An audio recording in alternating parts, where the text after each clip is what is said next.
Good evening, everybody, and welcome to another episode of Mariner of Spirit. I'm Greg, I'm your host, and we've got another great show tonight.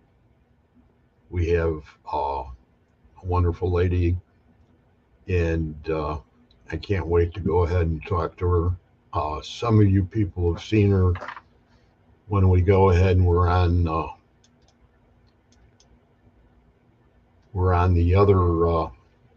the other show, One Spirit Connect, and she's responsible for one of those groups that comes in, a pair of ladies that come in and they rotate in the month. So, and they're great at what they do, and I enjoy them tremendously. Before we go ahead and we bring her in, I want to go ahead and mention the groups that I support.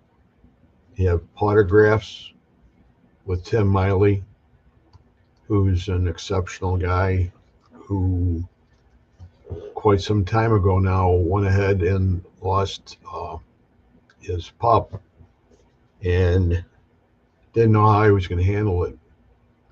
And he ended up going ahead and coming up with a plan, and he had a bunch of pictures of him. He had a picture of him and his pup, and he went ahead and he made copies of it and went ahead to a Paracon and actually went ahead and started selling them and set up a donation can. And what that was for sheltered animals and things of that nature. So that was the beginning of a great thing. He became one of those people in the paranormal community that always, when he had an event, he had a lot of great people there. Every time, everybody was always volunteering to come and help. And I was very blessed and fortunate to have been part of, I think, two or three of them. And they were great events, and they were just the kind of events that had those people that you didn't see every day. So I mean, at other Paracons that were there quite a lot. So it was always a lot of fun. And kudos to Tim and to Autographs.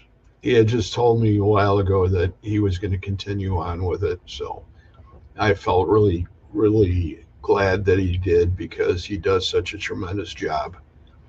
And secondly is PKC, Paranormal Kicks Cancer. And that's Chris Gaskowski and Alex Wilkinson. They're from down in Florida. And their charity is all for cancer research. And they do events, and they'll do haunted houses. They'll do a night at a haunted house, and all the proceeds go to cancer research. And then they'll do investigations, and it's the same kind of thing. They'll get a bunch of people together, and all that money that they collect goes into cancer research. And they're great people too. I first met them at Old South Pittsburgh quite a few years ago now, and right away it was like, boy, you know, I really like the way they handle themselves and how they handle the charity, and it was great. So kudos to them. Thirdly is the Jessica Petrie Foundation, and that's uh, the daughter of Howard Petrie, and it was a foundation that he established and was a resource for expecting mothers and families of pregnant women with mental illness. And a lot of people question that, but at the same time, you know, people that's another one of those little charities that, you know, you just don't understand. Some people don't understand it, and you know, it to me, it's a great thing because uh, those poor ladies need help, and that's the good part about it. Is that because of this, they are helped. And then, secondly and lastly, are the authors that I support. And number one is Bruce Holliday. Number two is Tobias Wayland. Three, Adam Benedict, Kathy Kressel, Sherilyn Carter, Dr. Heatherly Langdon, Ron Yacovetti, Tony Rathman, Natalie Jones, Patty Negri, Sylvia Schultz, Amelia Cotter, Rex Nielsen, and last but not least, Robert Dahl's author on his book is David Sloan, who I've had the pleasure of having on the show. And most of these people have been on here so over the years, but he is one of those people that, you know, when I crossed his path, it was really interesting because when I'm down in the Keys, in the Southern Keys, it's he is really close. And next time I get down there, we're going to get together, and he's going to go ahead and we're going to do some things together. So I want to thank him for that, and I want to thank all the authors for being on, and it makes a difference. So we're just going to go ahead and bring my super guest on. A lot of you people know her. Other people that don't know her, this is Victoria Munday. Hello. Fantastic lady as far as knowledge of the paranormal is concerned. Everything, cryptids, UFOs, uh, and she's gonna share a lot of great things tonight with us. So, without further ado, welcome, Victoria. Thank you for making it tonight. It's an honor once again to have you on the show. Oh, thank you, Greg. It's Stop it. stop it. Thank you for having me. And my Well, cryptids are only in the romantic. Well, that sounds weird. In the romantic world, it's not mine, but what do writing. you when we go ahead and we talk about UFOs? It was Mhm. mentioned the other night. I think it was on maybe on Wednesday's show about the fact that there's a new name for them now. Yeah. USO is unidentified submersible object. So those are things that are coming up out of the ocean and out of the waters and stuff.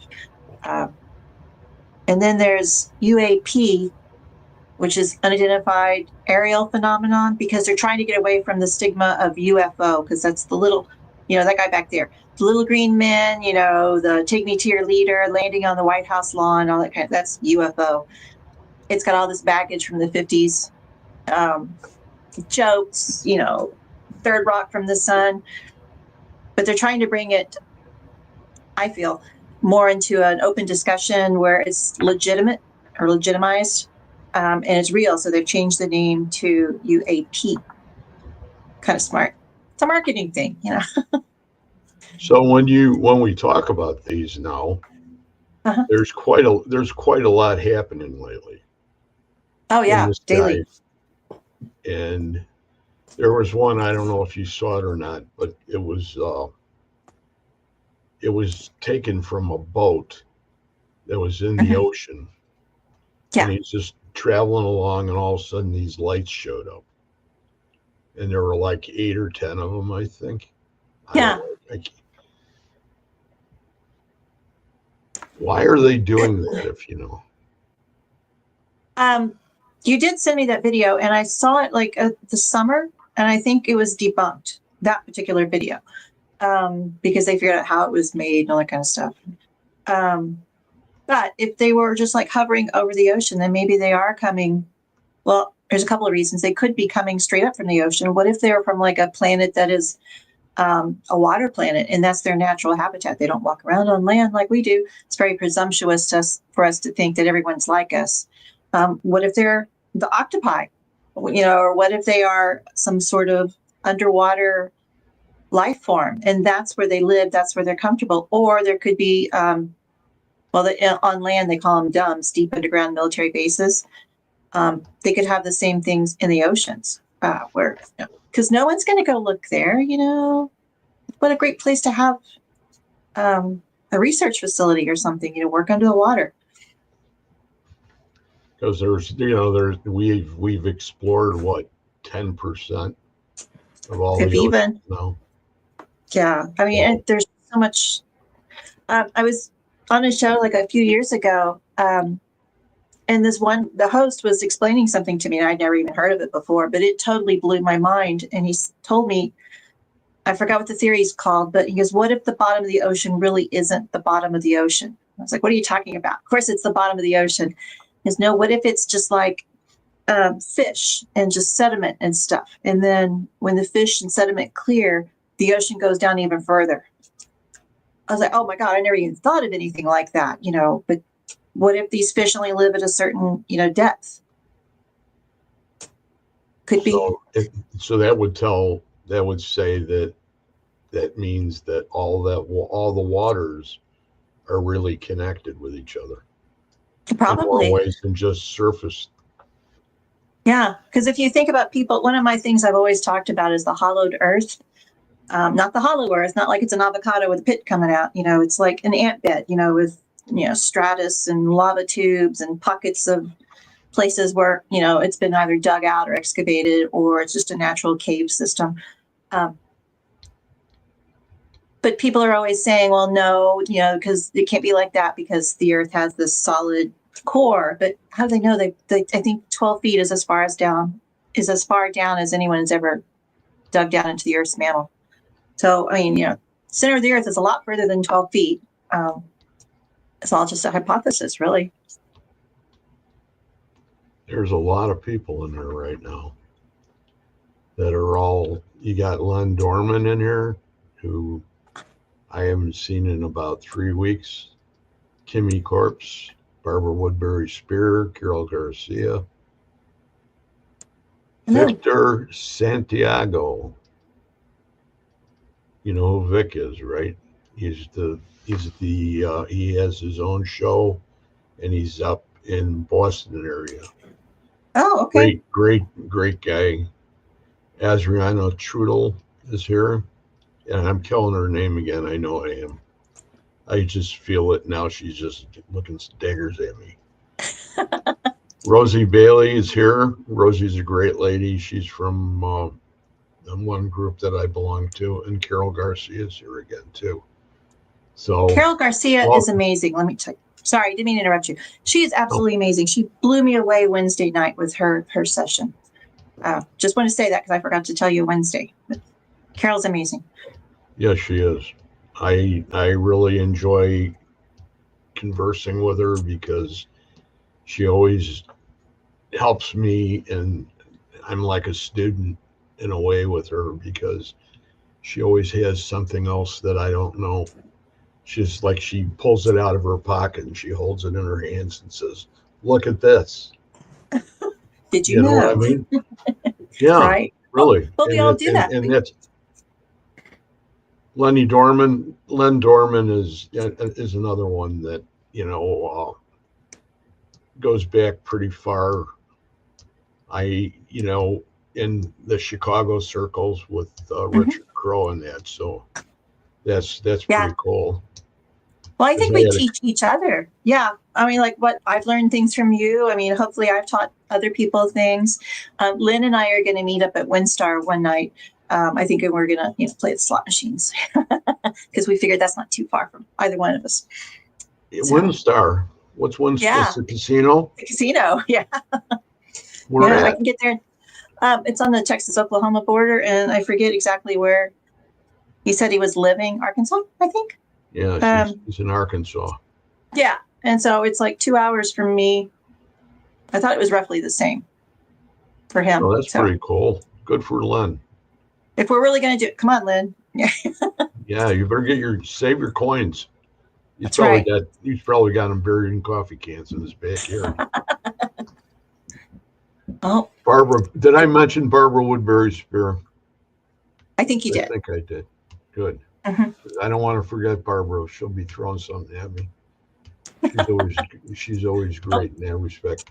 So for our history with unidentified flying objects, and when it all started back in the 40s, that was mostly in the air during the war. They had spotted things that had come in at them and things like this. They had no idea what they were, but they moved really fast.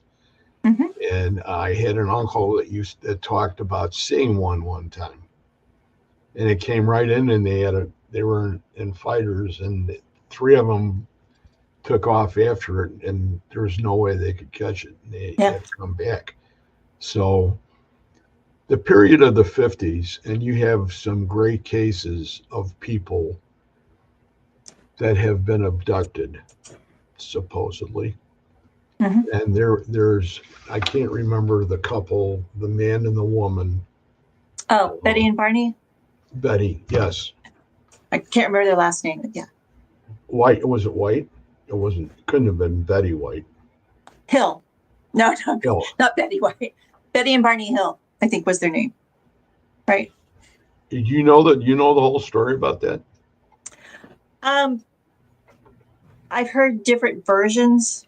The one that we get down here in the South is that it was actually a cover because they were a mixed couple. And something was about to happen. I can't remember, or if there was tension because, one was one race, one was another. And so they made up a UFO story. And that's the one I've always heard growing up. But I've heard, I think, more realistic things, but I don't know their story completely. Do you know what was going on in their vehicle that No. started the whole thing out? I mean, I want to say that all of a sudden their radio quit, and then the power quit on the car, and it Okay. stopped, and then there was something that started to come down in front of them, and all the stories from that particular time frame, including the ones that were in Hellier, because Right. Hellier had Indrid Cold, and how he came out and he ran into uh, Wall Derenberger, Wally Okay. something, Derenberger, I think was his name. And they approached them the same way, only in the case of Derenberger, they actually, somebody came out of the craft and approached his car at night on a road and talked to him like he was one of us, but he wasn't. And compared to the Wally one, Mhm. that one, they were petrified, and I know that she was for sure, and he was Yeah. scared. And next thing they knew is they were back in their car, and she noticed that she had a spot on her blouse, and they had been supposedly examined. Hmm. Now you hear this quite a bit about, if you some of the books that came out, the interesting ones that were a little later on into the 60s, early 70s, like Communion. Yeah. Now that one was another one of those that would just frighten the heck out of you. Hmm. Do you remember watching that? Um, that one, no, I don't. But the one that terrified me was Fire in the Sky, because I went to the movie thinking, oh, it's going to be a fun UFO movie, but I was so engrossed into it. And about maybe a third of the way through, I'm like, oh my God, if this is real, this is terrifying. Because especially when he was talking about when he was in the craft and he was trying to climb, he was like in this egg sack type thing, and he was trying to crawl out. Like, if that's real, that's terrifying. And that film actually changed my whole perception of what I thought, UFOs are, what it would be like to be invaded, if that's what I call it. I don't think it would be an invasion, but it scared the crap out of me, and it definitely made an impact on my life. Is that your perception of what would happen, or do you have a different perception of if something would it's happen it's and you hard to were say. abducted?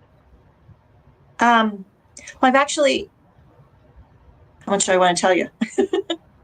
I've actually had missing time. I've seen UFOs and I've had missing time, but I don't remember what happened during the missing time.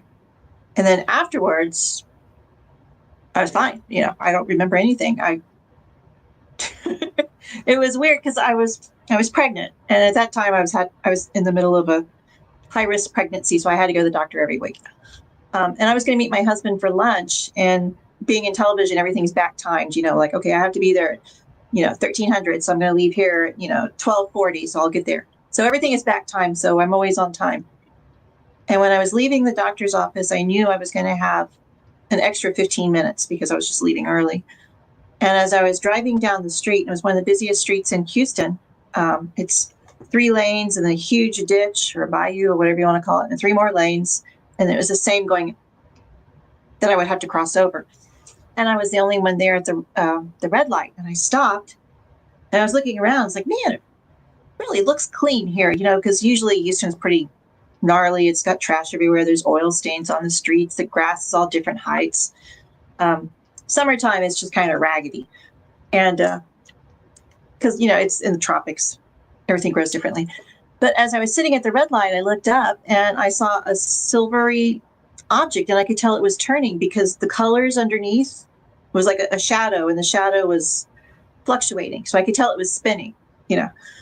And I was like, oh my God, it's a UFO. And I wanted to point it out to somebody, and there was nobody there. I'm like, the one time I see a UFO, there's nobody around, And so I'm watching the red light, and I'm looking at the UFO, and I'm looking around, there's nobody there.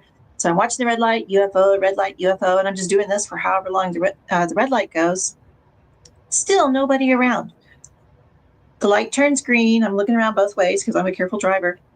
I look up, there's the UFO. I start to go through the first 3 lanes. I cross over the ditch, and I start to go through the second 3 lanes. I look up, and the UFO's gone. I'm like, well, just my luck. And as I drove forward, I could tell, it was starting to look like Houston again. It was getting oil stains on the ground. The grass was all uneven in different yards, and there's trash everywhere. I'm like, Houston proud. So I drove straight to where my husband was working. I should have been there at, 12:45. We were going to meet at lunch for, 1300. But when I get there, I get out of the car, and he's like, well, where the hell you been? I'm like, went to the doctor. I literally stopped at one red light, and I drove right here. I should be 15 minutes early. Why? He goes, you're 40 minutes late. I had to go to lunch already. Like, well, what do you mean I'm 40 minutes late? I did not even stop, just that one time. He goes, you're late. I had to go. I was like, well, few expletives, and so I went back home. Never thought of anything, I didn't connect the dots. I just thought he was being a jerk or something. And a couple of years ago, I was telling this to a friend of mine. He goes, okay, let me get this right. You saw a UFO. You lost 40 minutes. You were pregnant. You gonna put it together for me? And I'm like, do you think I was taken or something? And he's like, yeah, I'm pretty sure you were. I was like, I don't remember anything. I was sitting at the light. I never lost consciousness as far as I could tell. I went through the light, and I was gone for 40 minutes or something. So I was doing, one of our guests on Edge of the Rabbit Hole did past life and hypnosis and that kind of stuff. And so she offered to let me have a session. And so she goes, okay, are there any questions you want to ask first of all? I'm like, yeah. And so I told her that story real quick. And I was like, did I really see a UFO? Are they following me? Or do they watch me? Because I've had other encounters.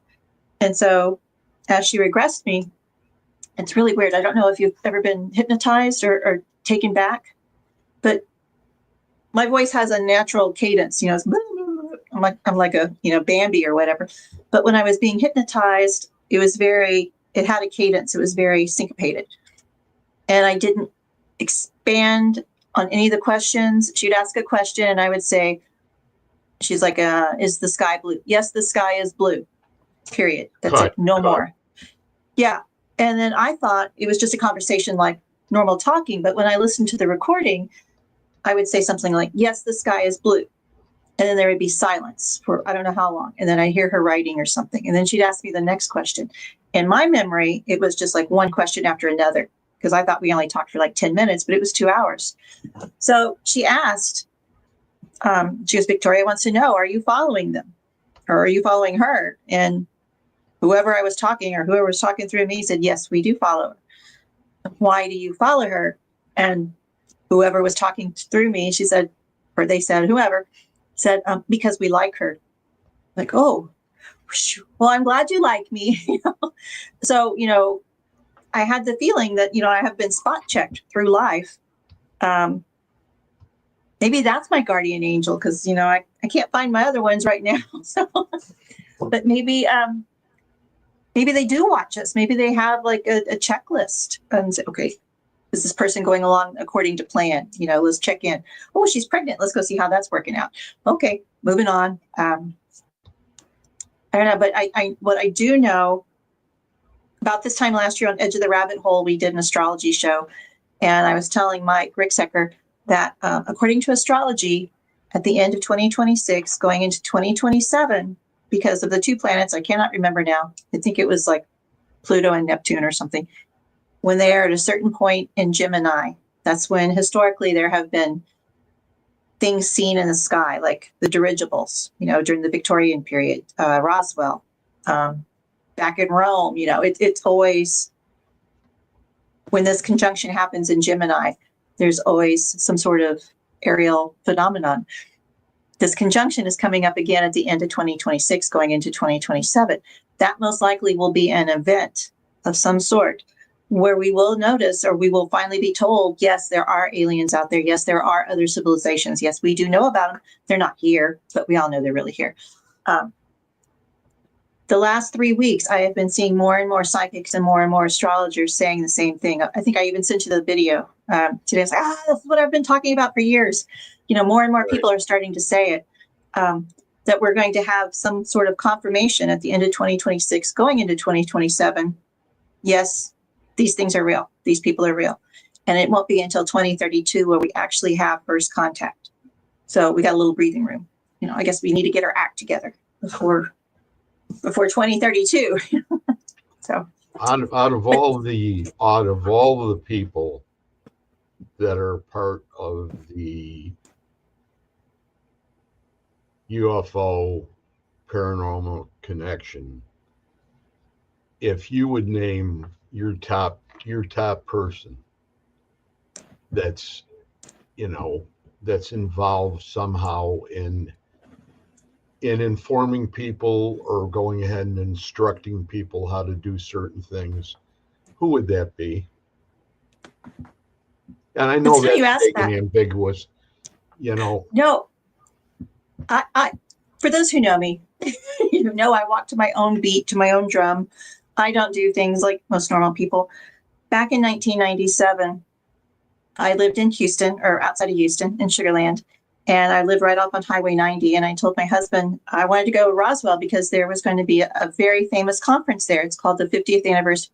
In fact, that's the poster right there. The 50th anniversary of the alleged crash in Roswell. This is back before Paracons, back before we had all these kind of para-celebs and all this kind of stuff.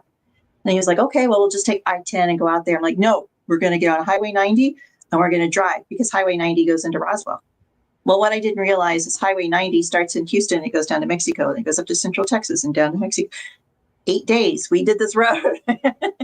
Didn't have a map. We just kept going. Eventually, we got to Roswell.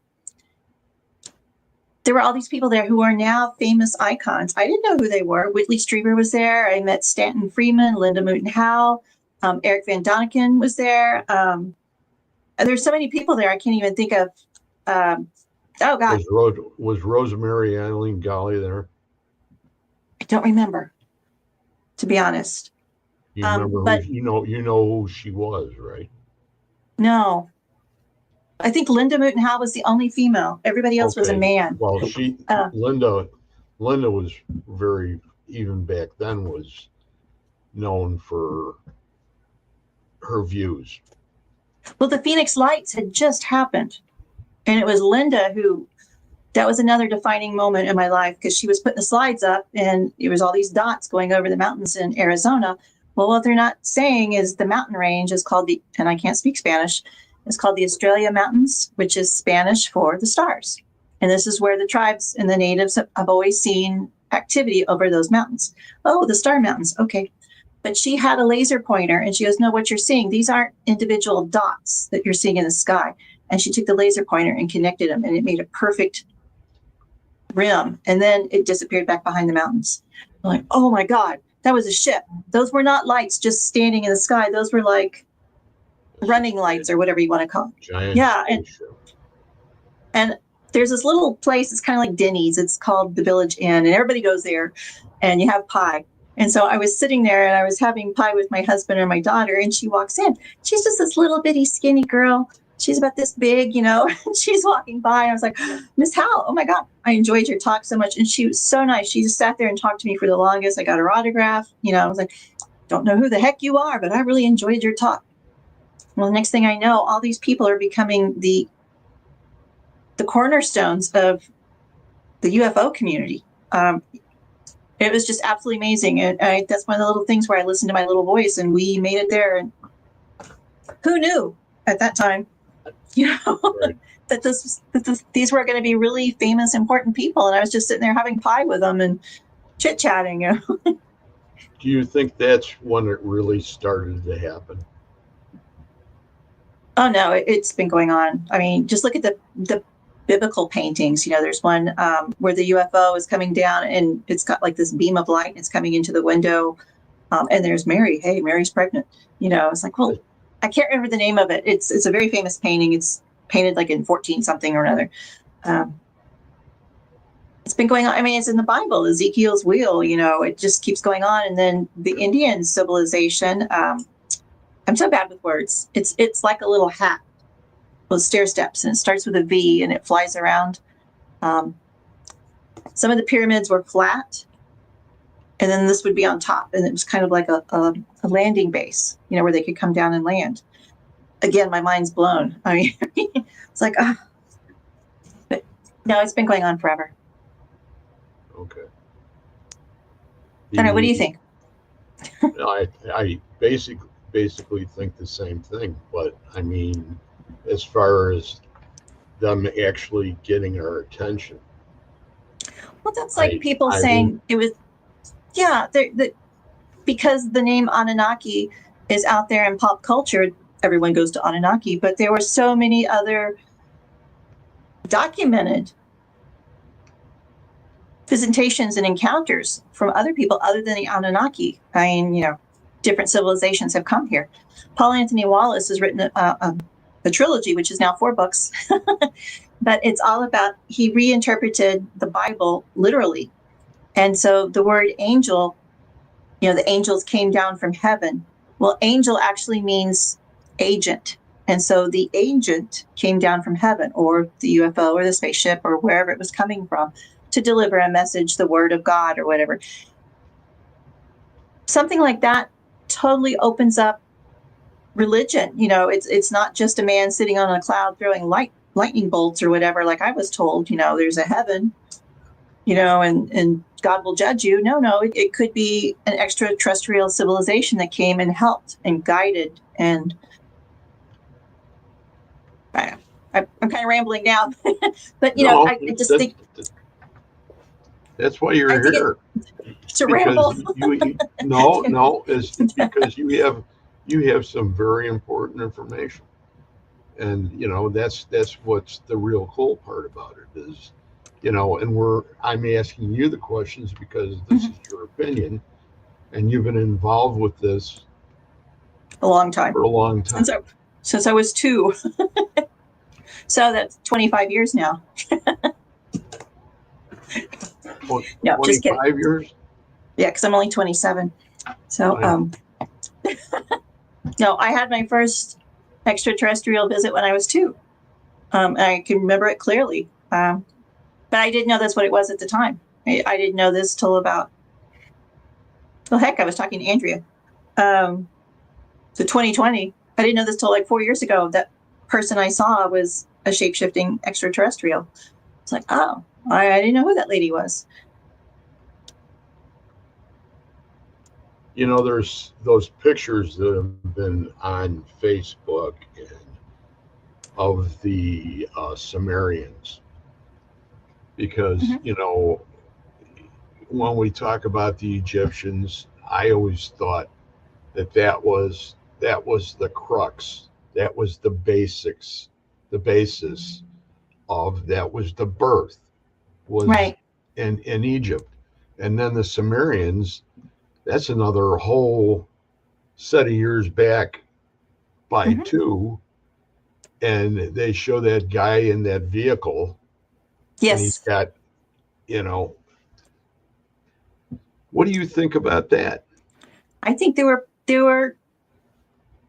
okay. Well, you think the Sumerians were part of it?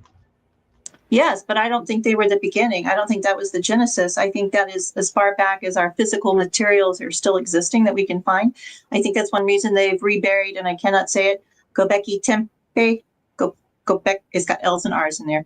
Gobekli Tepe, they've started filling it back in. They're not excavating anymore. They're saving it for a couple of 100 years. There's something there we're not supposed to see. The best way to preserve it is to bury it, because look, it's lasted 12,000 years because it was buried. So it's right there from the Younger Dryas. I guess it would be pre-Younger Dryas, because they knew something was coming, so they buried it. Then they started excavating it in the 90s, right? And so now they're burying it again. So there's something going on over there. But there's a lot going around all over the place that people aren't. You have to find somebody that has an inside track to just get a hint of what's actually going on. Yeah, it's sad that I won't know the truth in my lifetime. I find it sad when it's right there at your fingertips. And just keep on digging. Let's find out what's really going on, what's really happening. But they stopped. What do you think about at the end of this year when the thing that we sent back and forth that had to do with, I can't even think of it now. It was on, we did it on Messenger. I did it tonight. And I think I sent you one too. You did, and I'm drawing a blank. Okay, mind control. That's another thing. I remember you sending me a video, and I can't remember what it was. I can look at my phone real quick. Yeah, that would be good, because I don't know if mine is even having any power left in it. But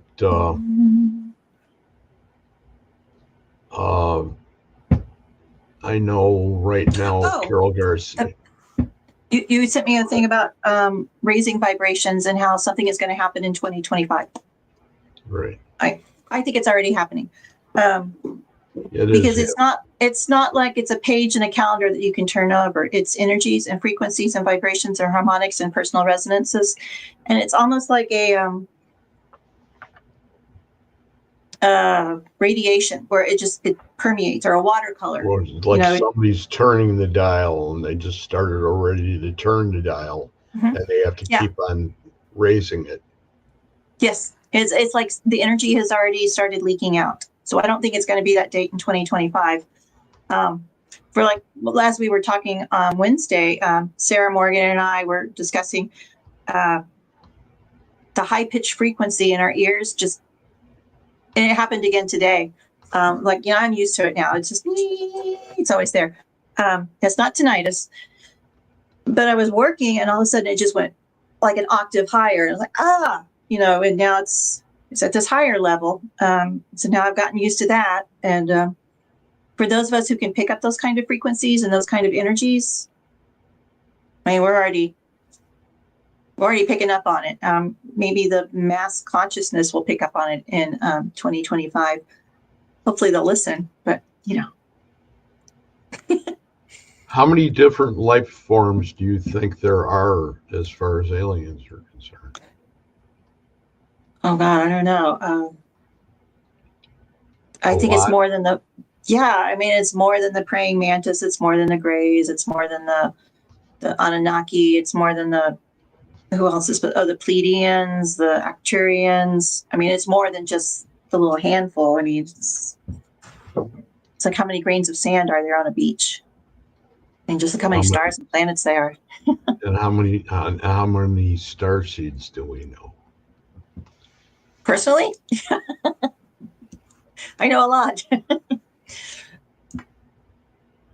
That's the real interesting part. Is that yes, they're here and they're around us. They're among us. Mm-hmm. It's special people. It's one of the great pleasures I have. I take the back roads when I go anywhere. So if I go on a road trip, and I don't like to listen to the radio because I want to listen to sirens and cars screeching and the high pitched noises in my head kind of make it hurt. So we talk a lot. So we have these great conversations, because 5, 6, 7 hours to drive through, it's Texas. We got a long way to go. And I'm finding more and more people who have shared the same experiences that I've had. And it's not things we talked about as kids, it's a 3-year-old. We're out there playing Barbies, or we're out there climbing trees and stuff. We're not talking about aliens and the owls in the trees or, the high pitch ringing it's just so many shared experiences, and we weren't even connected as children. The people I've been speaking to are like across the country. Like, okay, so when you were 2, did this happen? Yeah. How'd you know? Like, okay. So there is some sort of weird connection I'm starting to come across with people. So how about when you go out into the desert and you do that big meditation? I don't go to the desert. We go to East Texas. Okay, East Texas. But it's right on the edge, isn't it? It's basically. I live on the edge. Well, I live on the edge of desert prairie land. So if you go 2 hours over east, that's where my friends live. They have about 40 acres, I think. They do CE5. So we always start out, first we eat a lot. So once we get that done, and we go out there and we go outside, it's really quiet. It's really calm. You can see the stars. It's very pretty. They're in a flight path from Dallas. So we have to wait for the planes to stop or at least slow down. So we always start with a group intention. Then I don't know if you know Martha Deckard. She's a MUFON person. She's one of my friends. She's always out there. She's a hoot. She has, I don't know how she got all this, but she plays a frequency that's the same one they use on Skinwalker Ranch, that 136 or 168 or 163 or whatever that is. But is it done with a tuning fork? She has it on her some box or something. She has a recording. Recorded. Yeah, so it's just like this hum. And so she plays that very loud, and she plays it over a Bluetooth speaker. So it gets out in the air. 1.6, thank you. So she plays that for a while, and then she has a recording of these harmonics and humming that comes from crop circles. So there's like the energy that's within the crop circles. So we play that for a little bit. I hate to admit this, but then we go into the meditation that Dr. Greer did. The last one I went to, I've gotten really good at meditating. And I'm out there. And it doesn't matter who's leading the meditation. As soon as it starts, my mind blanks out. My head falls forward. And the next thing I know, I'm popping my head up, and it's the end of the meditation. So I'm not asleep. I don't know what I'm doing. I'm just blank. And that happened Do again. you all join hands when you do that? No? Nah. We're in our little camping chairs and our little blankets and our hot chocolate. So it's cold out there.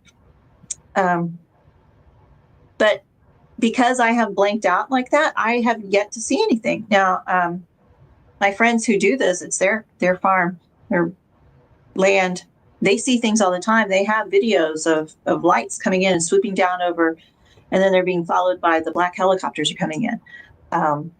So they have a lot of documentation. I have yet to see it because I'm always zonked out for some reason. So I don't know if I'm not asleep. I don't know. It's just weird. As soon as the meditation starts, my head falls forward.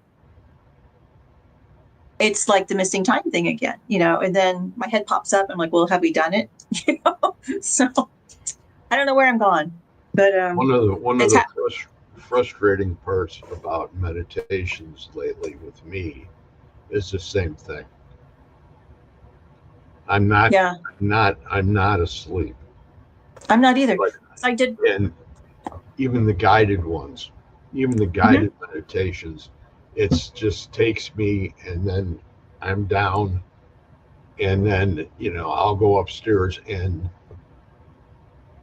my lovely wife will always come down and sort of peek because she says I have a tendency to take these naps. Yeah. And I says, you got to understand this. This is not. I am not actually physically taking a nap. I'm somewhere else.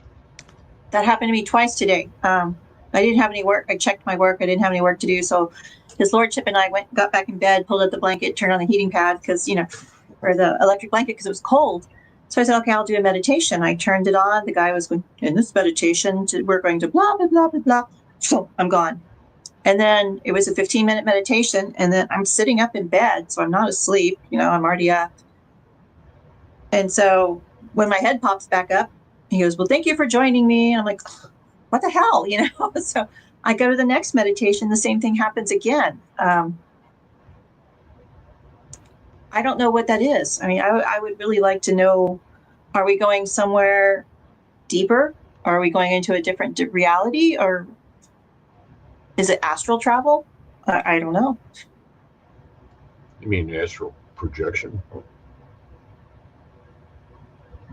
Isn't that the same thing? Well, astral travel. It's the same. It's the same thing. Yeah. Okay. I usually do that when I'm asleep. I've done that a couple of times where we did it as a prank. A friend and I said, wouldn't it be fun to go in so-and-so's dream and just like poke her while she's asleep? And so as we would drift off to sleep at night, I would, you start to get in that fade away. I'm like, okay, I'm in so-and-so's dream. I see her. She's laying on the bed. She's wearing this. I'm not going to interact with her. I only want her to have the most pleasant, perfect rest that she could ever have. And I wish her health and love. And then I go away and then I'm asleep. And so I did that for like 7 days in a row. And so I went to go have lunch with my friends one day. And she said, I had the weirdest dream about you the other night. I'm like, really? What'd I do? She said, you didn't do anything. You were just standing there. I'm like, okay. So we used to have them up in the UP of Michigan, and we were way up in Houghton and Hancock area. That is the big peninsula that goes up, not in the lower Michigan or anything like that. And we used to see white lights, and we'd be drinking, and we'd be down on the beach, and we would drink and be, and then we'd see these things coming. And it's like, nobody's going to believe us anyway because we've been drinking. Okay. And then you'd see those, and then it's not even 5 minutes later, in come the pursuit from the planes, from the fighters, from the base up there. They'd be chasing them around. And I can remember that happening. And I was a freshman in college. I was 17, 18. I had seen things happen before this, but to the same extent, this was the first one that I really acknowledge. The other ones are too there's Yeah. a lot of gray area between what I had been seeing. So, you can't put a firm hold on what you've just experienced Right. compared to what happens today. And the things about you going out and being able to go ahead and do that in the desert, I'll tell you what, I would love to do that except for the scorpions. Do you have any Scorpions scorpions? aren't bad. Yeah. The They're not bad. It's the little ones you got to watch out for. They're the ones that are like Coca-Cola that's been diluted. Those are the ones you have to watch out for. Um, no, we're out in Texas, but we have the big old scorpions out here. But I have seen things in the desert. I was driving down the 101 one afternoon. I had my convertible at that time, and I had the roof down, and I was just enjoying good old Arizona. And I saw a chevron shaped thing fly over the 101 heading towards the superstitions. And I'm like, oh my God, why is no one looking? Is it because they have roofs, and you can't slow down on the 101? It's like the Audubon. You have to drive fast. And then coming over from Sky Harbor were some airplanes, like, the helicopters. They were following it. I'm like, why are they going to the Superstition Mountains? And why is no one else looking at this? I don't know. But broad daylight. You think the ranch has something to do with all this? A Skinwalker Ranch? Yeah.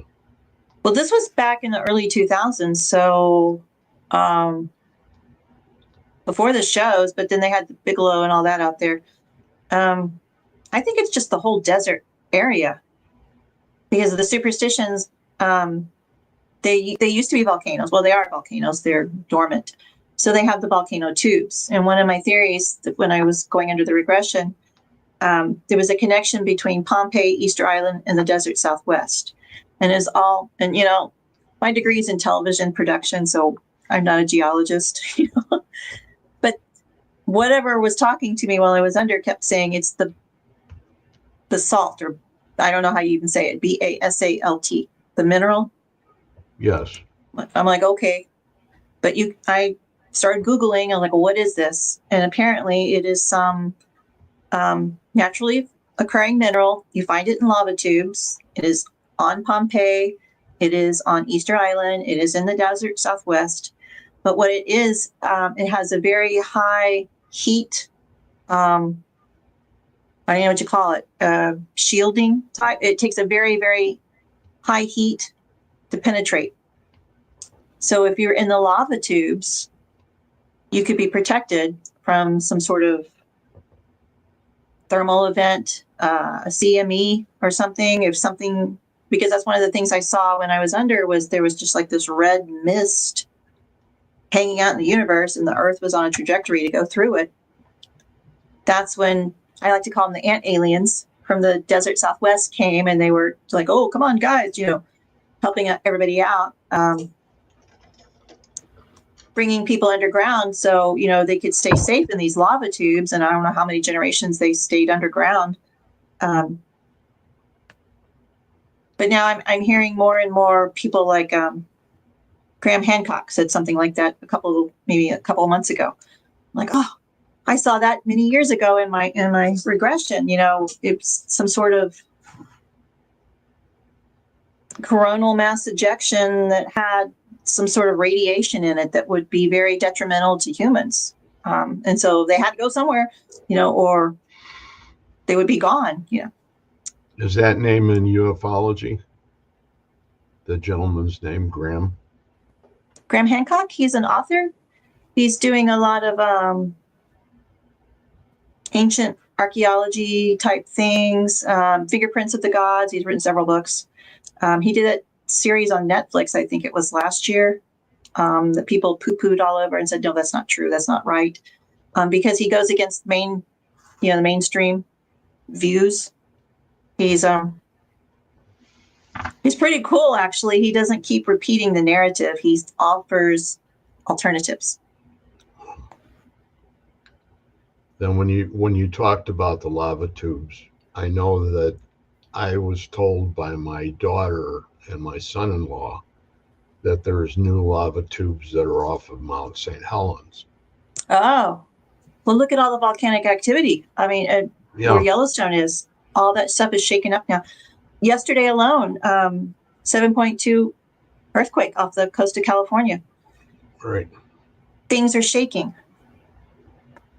So underneath the water way down there, Mm-hmm. it could be the same thing. And that could Yep. be one of the reasons why they do go into the water all the time. Oh yeah, there's supposed to be a secret base off the coast of California, right? I think it's San Francisco. Yeah, it's over in the San Francisco area where you can go under the shelf or whatever you want to call that land, Yeah, and you can go in there with submarines. The trench. Yes. I can't. It starts with an M. I can't think of it. Marianas. Words. I don't know. Oops. I think it is. I want to go ahead and cover a few of these because I think we do have some questions here. I just haven't. Okay. I should have been paying attention a little earlier, but Carol said that's who helped me in the lava tube at Mount St. Helens. Who did? The ant people.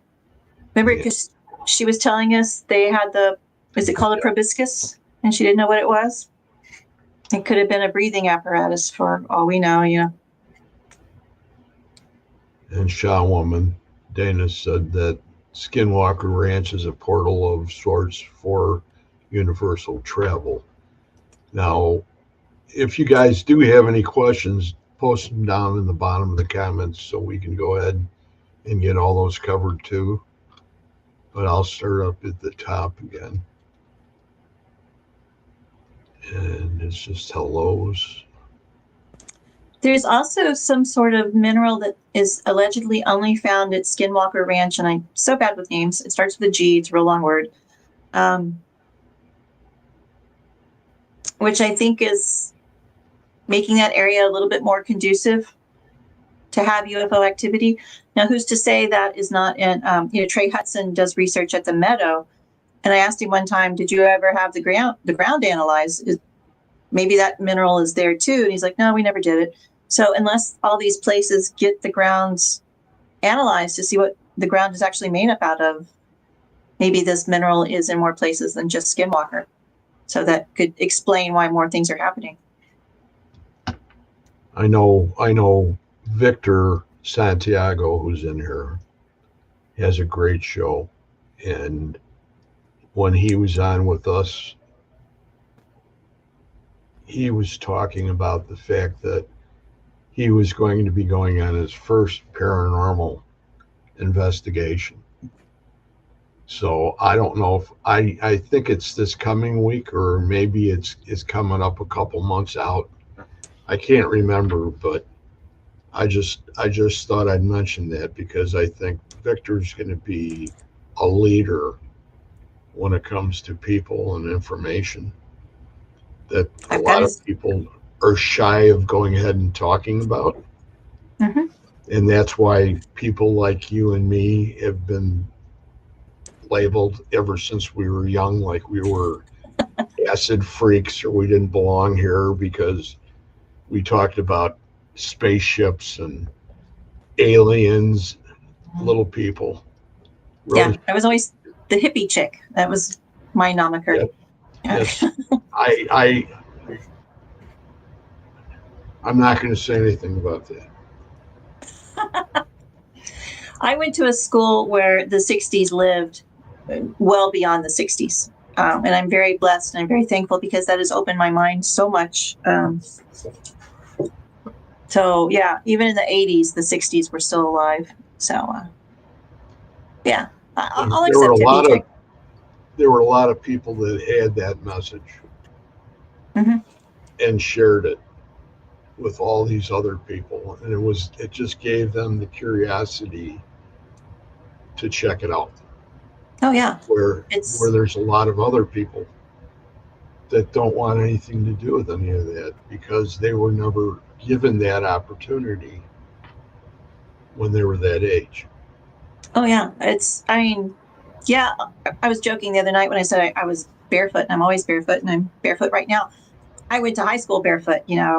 We dressed like we were straight out of a love-in or something. We had the vest and the flower power and all that kind of stuff. It was in the 80s, but that mentality of freedom and expression and thinking outside the box, that was something that was carried over year after year after year.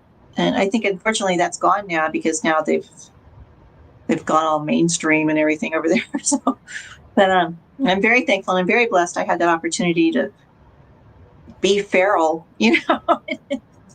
just go learn.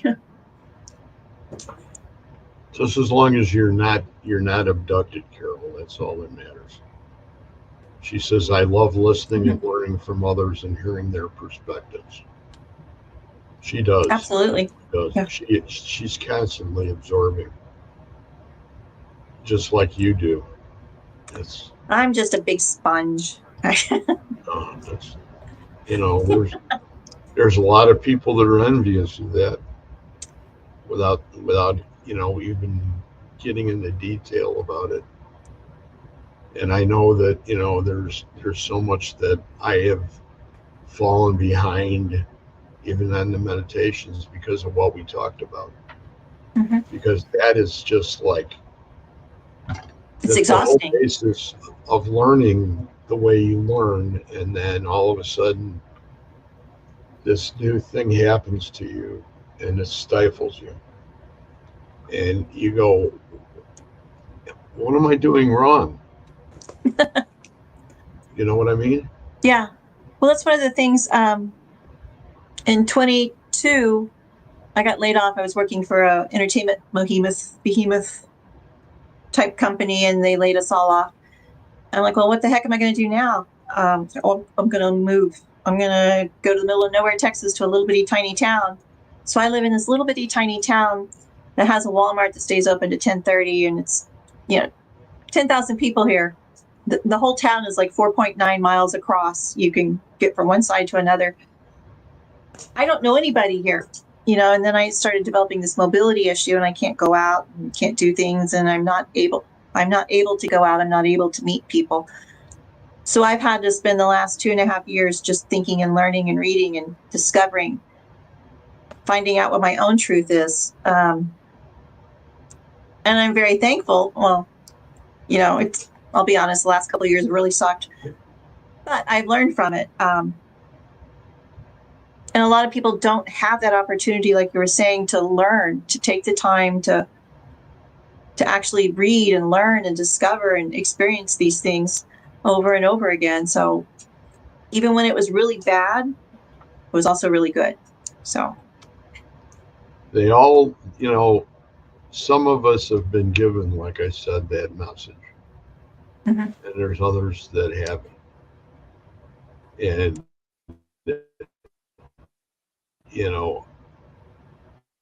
when we're younger and you had that opportunity, just like the first time I had an experience at Gettysburg when I was 10. Oh. It wasn't just one small experience. It was half of it was a whole entire morning all the way past lunch. Wow. And it was every sound imaginable. And it was the trees, the wind would pick up and the sound would come in with the wind. Yeah. And it would be and I said this quite a few times already. There's a lot of people in her that know, but it's every sound that was in the battle. Mm-hmm. I'd love to go there and experience it. It was just like you were just waiting to be taken into it because of how overwhelming it was around you. You know what I mean? And yeah. And then at the end, it was like my father telling me that when we get home, you don't mention this to anybody. Mm-hmm. And it's like, what? You mean this didn't really happen? He says, it did. I didn't say that. But right after that, after he had me there, we talked to one of the park rangers. And this was before the reenactments. So my father went right up to him, and I was with him, and I heard him say to the ranger, he says, "Are they like shooting over there or something? There's a whole bunch of different things going on, and we're we're having it over here." And he says, "No, no." And my dad says, "Has it happened before?" And the guy looked at my dad and just smiled at him and says, "All the time."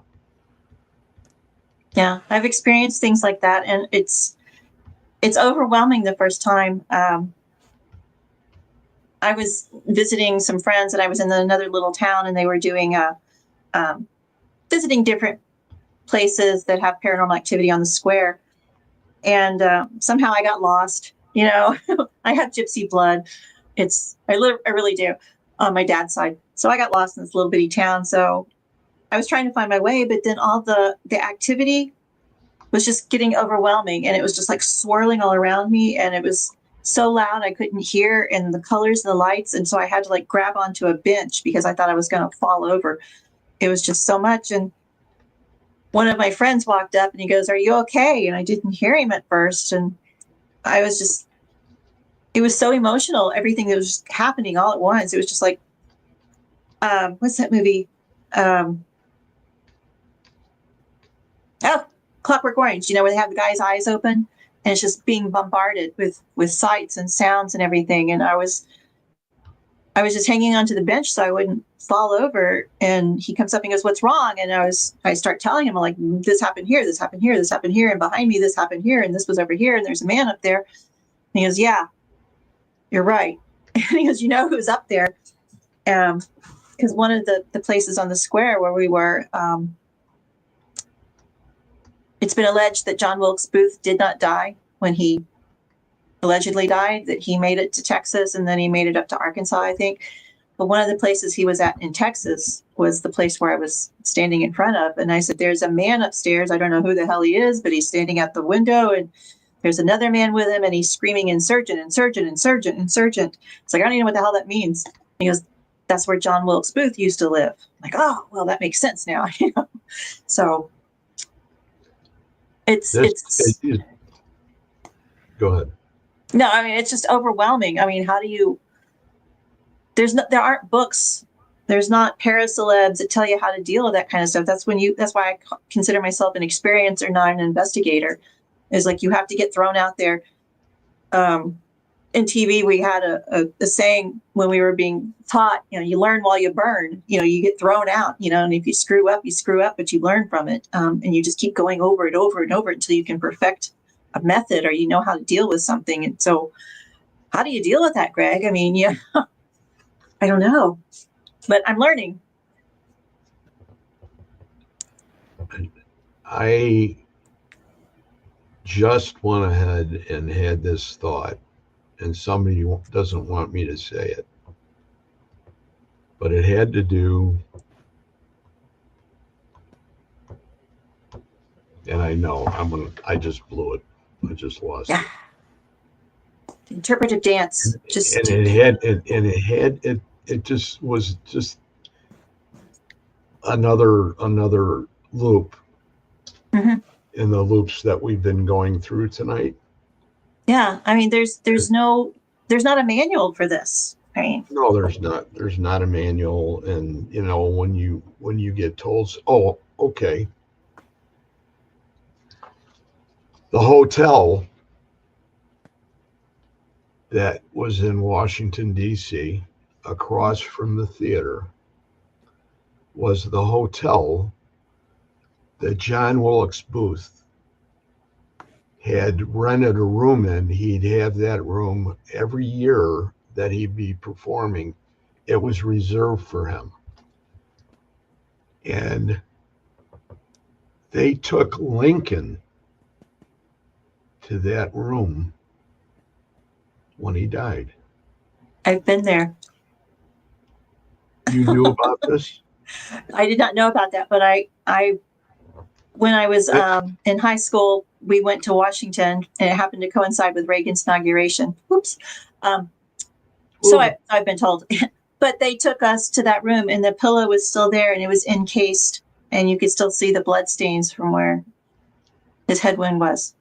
But I had no idea that was John That Wilkes was Booth's room.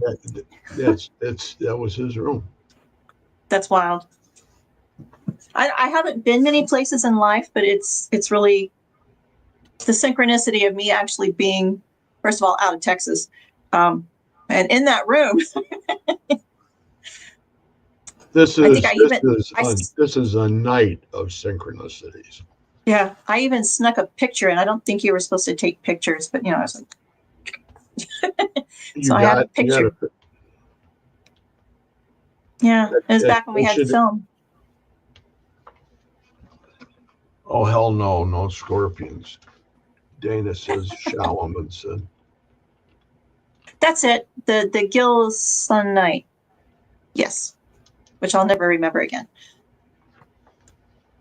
Here's Lundorman. If you look at Ainta Basin on Google Earth, to me, it looks like an ancient meteor impact crater.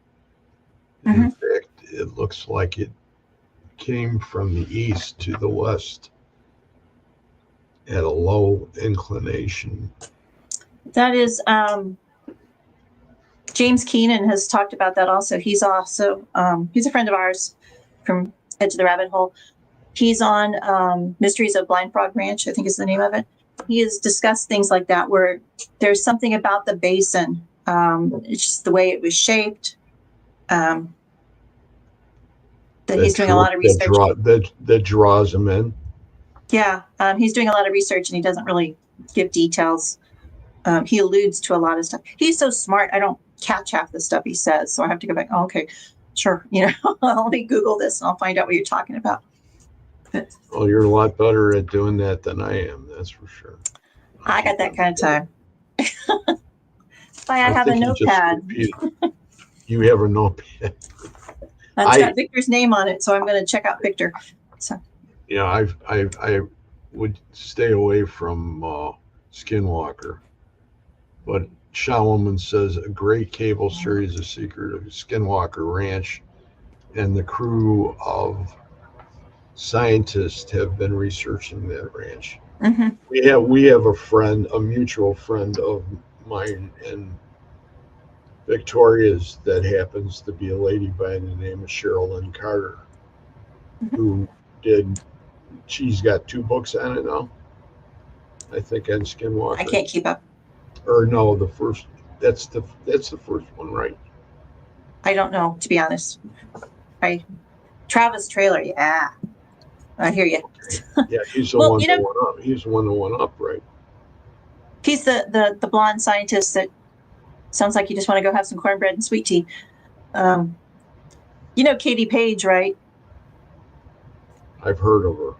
Okay, she's the head of MUFON in Colorado, and if I have the story correct, she has family property that's not too far from Skinwalker, and so we were going to sneak over there one night and one summer. I told her I'd intern for her, and dig up rocks, and then scoot back off the property line. Never actually get on the property line, but go by the gate. I'm sure they would, Area 51 us or whatever.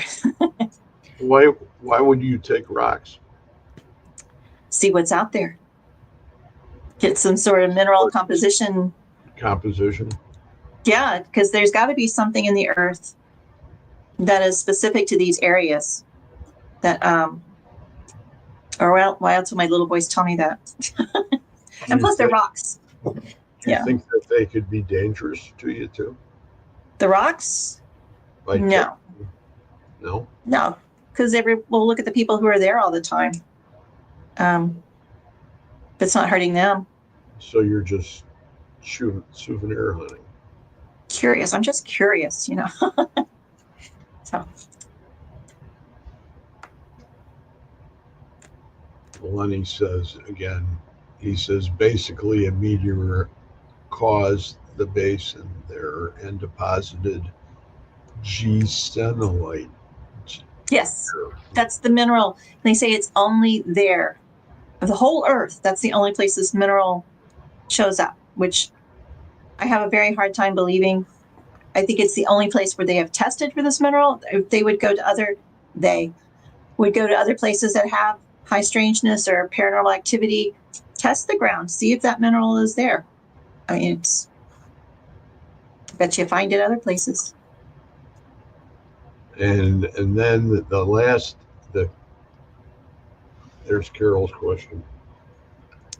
The ley lines? The ley lines are actually man-made lines that go over the telluric curve, or the telluric lines, which are the lines of energy that run through the earth.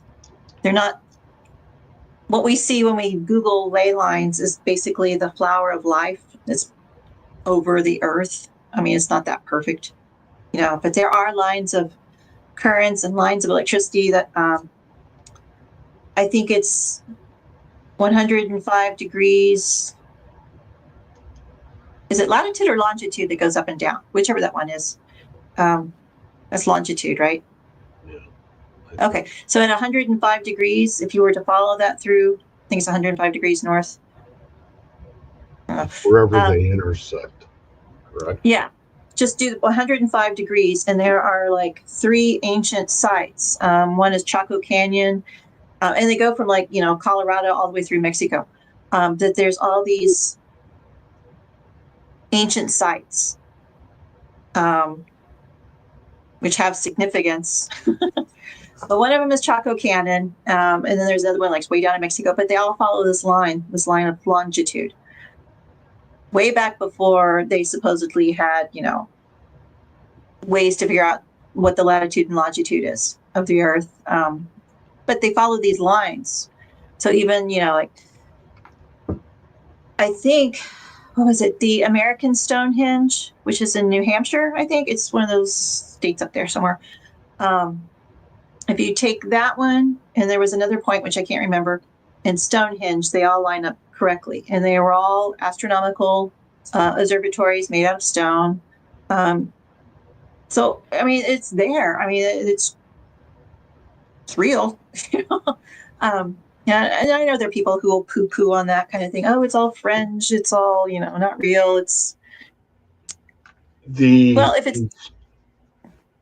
the situation that happened, I think it was this last spring in the desert with these giant columns that were some sort of composite, like some sort of metal.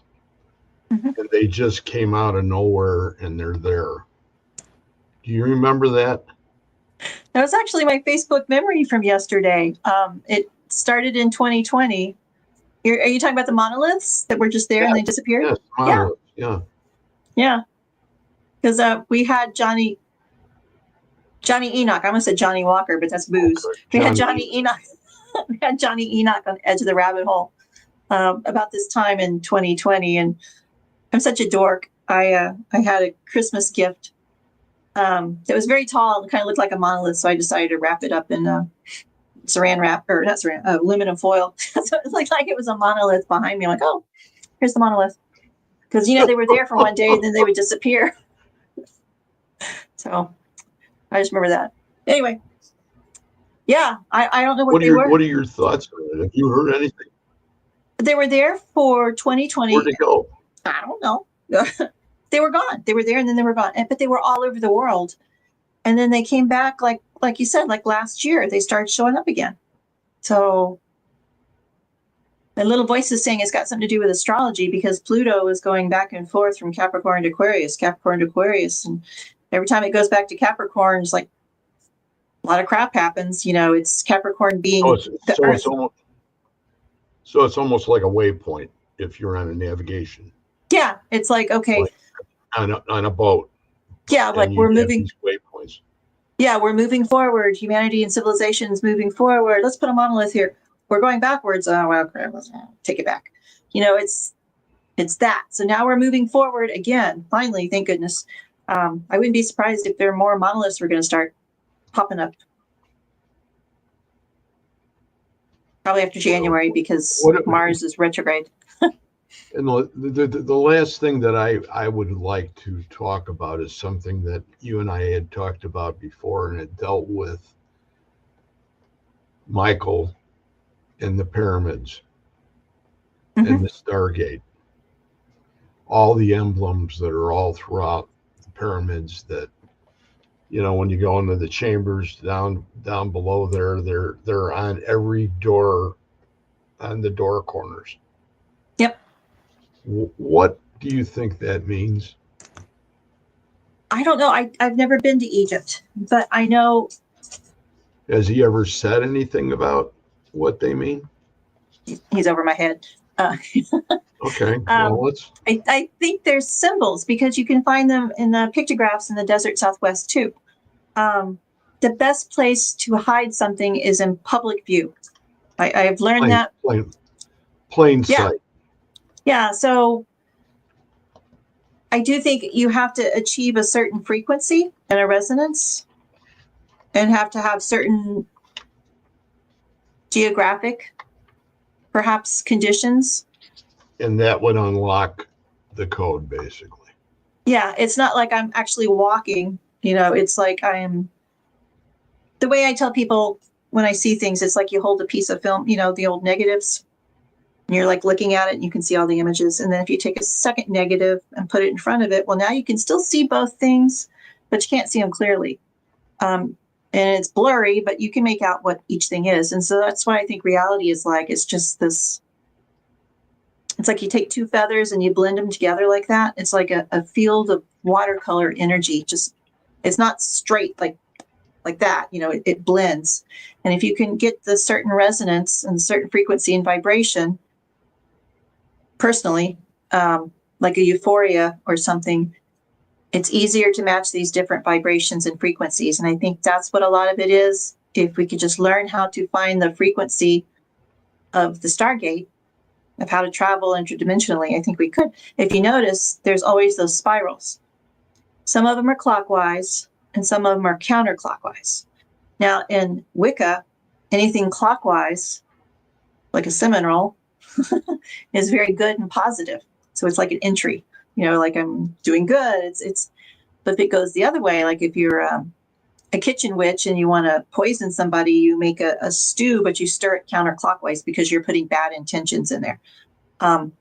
It could be something like that, because I know on Skinwalker, they were talking about the spirals. I don't know if they ever put that together or not.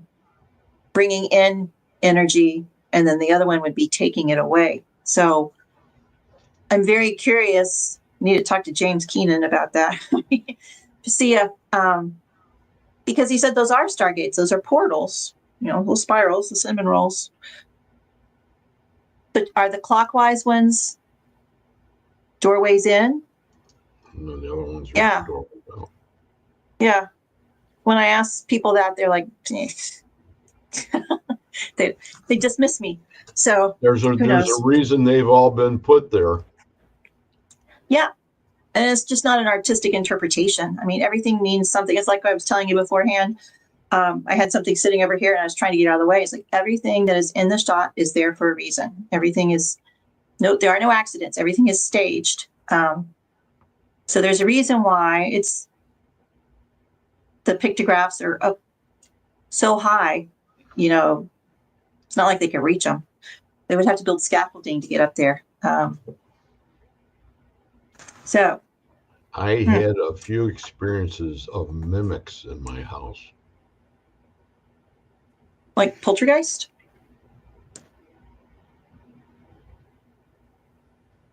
I don't know, Jenna, you want to clarify that? Or you mean like your husband was there, but he wasn't there? Or whomever. And then Carol says, same with chakras and how they spin. Exactly. But again, the best place to hide something is in plain sight. And we all have chakras. Once you learn how to spin them and clear them and do all that kind of stuff, we have the answers. And somebody else, who was it? The guy with a great voice. I can't think of it. Billy Carlson. I heard him talking about the other day that the human DNA, it looks like it was altered. Like it was capped, like our longevity was, they actually put like a timestamp on it, like humans only live so long.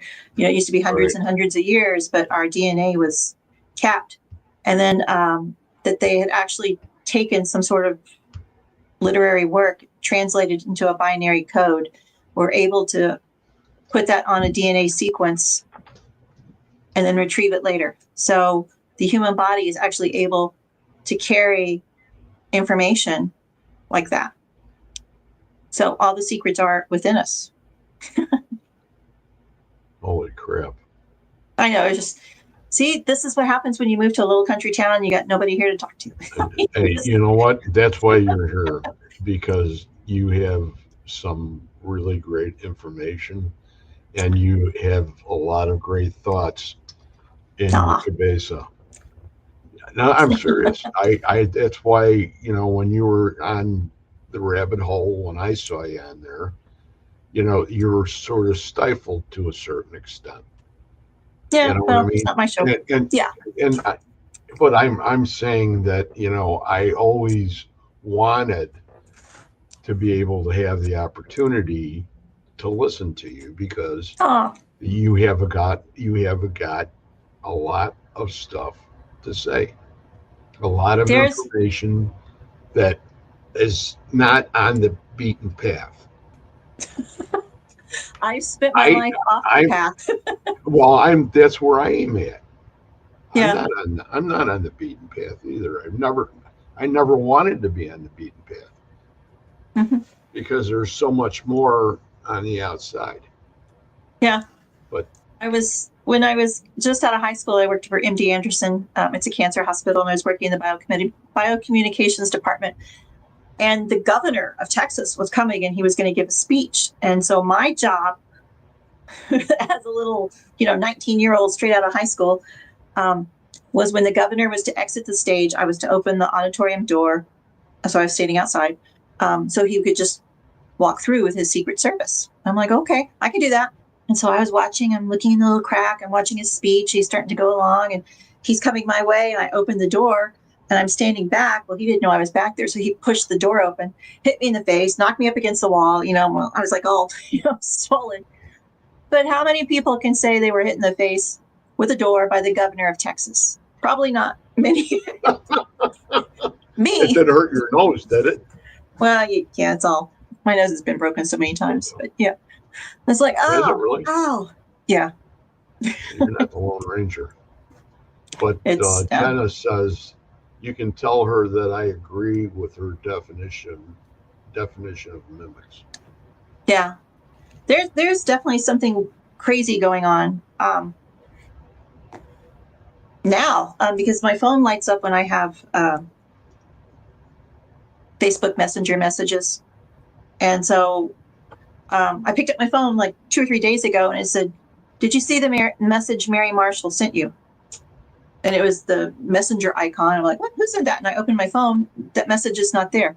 I'm looking through Mary Marshall's messages. She didn't send me anything. So I don't know who sent that message. Why did I get that message? Did you call Mary and ask Mary? No, but she had just called me like the day before. So we chit chatted real quickly. And we were talking that next day, weren't we? Yeah. I was like, yeah, Mary just called me out of the blue. I was really shocked. I was really thrilled. But I don't know why my phone would have said that. And I went through all the messages. It was nothing there. I didn't delete it. Didn't erase it. But I swear to God, I saw that message. So there's something Mary needs to tell me, I think. Well, she deals so much in the metaphysical end of it, mm-hmm. that it would be really cool if you and her were together on here with me. Do that, because I love Mary. I love her so much. I'm trying to get her. I know she has family and stuff up there. I'm trying to talk her into moving to Texas. She'd be my housemate. I want her to move to Texas and we can get a house together. Wouldn't that be fun? I want to start like the Lily Dale of the South. I think she'd be perfect for that. Teach people how it really is.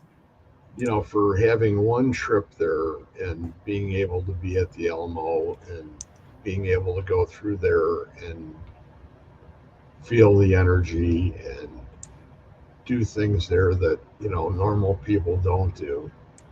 Mm-hmm. And hearing the names of two of the big three Yeah. in there was just, to me, was too much. This whole state is overwhelming if you are open to it and you're wanting to receive the messages. Like I live not too far. I think we talked about this. The Chisholm Yeah. Trail, or maybe that was Lynn I was talking to. There's the Chisholm Trail, and then there's an offshoot, and it's called the East Trail, I think is what it's called. And that's where I live. I live on the East Trail. But it's not there anymore. I see Native Americans, I see cowboys, I see herds and herds and herds of, steer and cows and horses, and I rub my eyes and they're not there.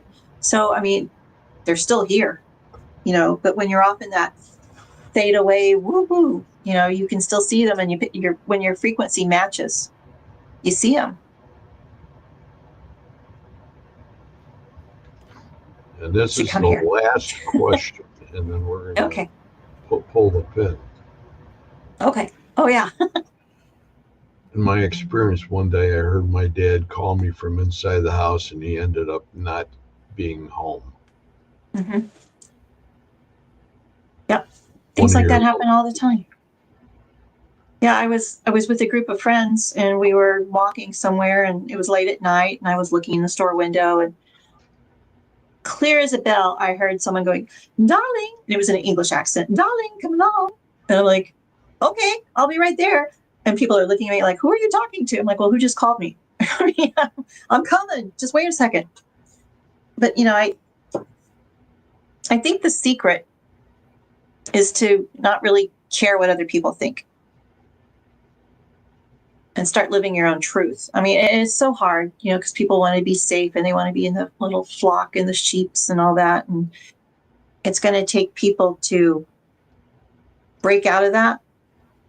But I think that's where we're going in the Aquarian age, is to experience these things, experience a new truth, if anything. Well, this is a start of something that I really want to pursue with you and continue on with this conversation, because I think it's something that doesn't exist on a lot of shows. You know what I mean? That's why. And I'm not saying because of that. I'm saying because we're sharing on information or on thoughts that we have on things that are brought up. Yeah. It's like I'm not a compensated spokesman by any means, so I don't have to fit the narrative. Right. Not a lot of people are talking about living on the Chisholm Trail and seeing, cows that are 100 years old. But you know what Lilydale is, right, in New York, the spiritual community? I've always wanted to create one here in the South to actually teach people how to really see things, how to really do things. Don't do things like people on TV do, the real, honest to God, woo-woo, if you, for lack of anything better to call it, how to experience it. But that's why I need Mary Marshall down here. That's why we're here right now. Mm-hmm. There's a reason why you came on tonight. It wasn't a plan. It wasn't a plan. It was not a plan. It happened. That's true. And that's important. Mm-hmm. There's a reason why it went down the way it did, and that's the part that I think is really important. Yep. It also explains my second marriage. It sounded good at the time. Just, I'm not going to go ahead and do another one, but Jenna said, I hope I don't have an attachment from somewhere. I don't think you do, but even if you do, you can get rid of it. Yeah. We can talk whenever you want, Jenna, about that. Supernatural Inc., Paranormal Network, are the mimicking events a bad thing or like a slip in time? I don't think they're bad. I think they're it's just a way to get your attention. It's not a slip in time. Mm-mm. there's a reason why it happens when it happens, even if it's a slip, I think. Yeah. What you say? There's like, for the last week, Madonna's Like a Prayer has been stuck in my head. I'm hearing it now. So I Googled it. Madonna's prayer? Yeah, the song Like a Prayer. So I Googled the words. The words mean something. I mean, it's like, I hear your voice, and so I'm like, oh my God, that's. And that goes back to in plain sight. Yeah. Right? Yeah. So, I mean, you just have to listen. The hardest thing I've had to deal with is accepting that the things I hear and see are real, having the faith and the trust in myself. That's the most difficult. And it's really hard. Like, did I really just see that? Okay. But once you accept that, it's like you level up in Donkey Kong. You go to the next level. It's a whole new view. It's your heart. Mm-hmm. It's nobody else's. You create the love in your own heart for the things that mean something to you. Yeah. And you don't really give a damn about anybody else and what they think. Yep. Sarah Morgan, she has a gift of saying things, and it's like a golden nugget, a core truth or something. And whenever I hear things, I just start crying. And that's my personal key to know that, yes, this is pure truth. And she said something today, and I was like, I'm crying now. There's no crying. Vic, there's no it's crying in baseball. Okay. It's not crying. It's my heart leaking. Okay. Okay. I understand that better than I do crying because it's just a release of emotion. Yes. I want to say to everybody, thank you for being here tonight. And thank you to my guest, Victoria, for an amazing show. And I'm sure that we've been trailed too, because either KD or Katie is down in the bottom here right now. And I don't know if she's there right now or not. Maybe not, but it's been great to everybody. Thank you. Oh. You see what it is? Yes. Make sure you look for them. We haven't even talked about them. Well, that's the only cryptid story I have. I have 3. It's a trilogy. We'll go ahead and we'll discuss this on the next show. No. Yeah. So you got to go. Just look for them. Yep. Look for them on Amazon. I don't have to go. If you have to go. It's lordship. I can talk for a little bit more, but his lordship, I've seen him walking around. What's he doing? God, these cats, I swear. You're not paying any attention to him. Well, I have a space heater in my room because I don't want to turn the heat on for the whole house. I'm one person. I'm in one room. That's all I need heated. But he'll come out of my bedroom and he'll just like a little kid. He'll throw the door open and all the heat goes out. Oh, damn cat. So I saw him do that because I know he's out of my bedroom now, so the door's wide open. Well, we'll have more. Anyway. We'll have more time. Yeah. Behind when we say goodnight to all these people, because the topics we have are probably going to be a little bit too long, and we don't want to keep everybody to the end of time. If time exists. Right. Well, thank you so much for having me on, Greg. Oh, anytime, Victoria. It's amazing. I just love it to death. It makes so much. It's so interesting, and there would be volumes of what you would share. Oh, good Lord. Everybody in the chat, thank you very much for being here tonight. We got a great group of people tonight. It was really amazing, and I'm very appreciative of you all being here. And you guys all have a great evening, and we will see you later. So you have a great weekend, and we'll see you next week.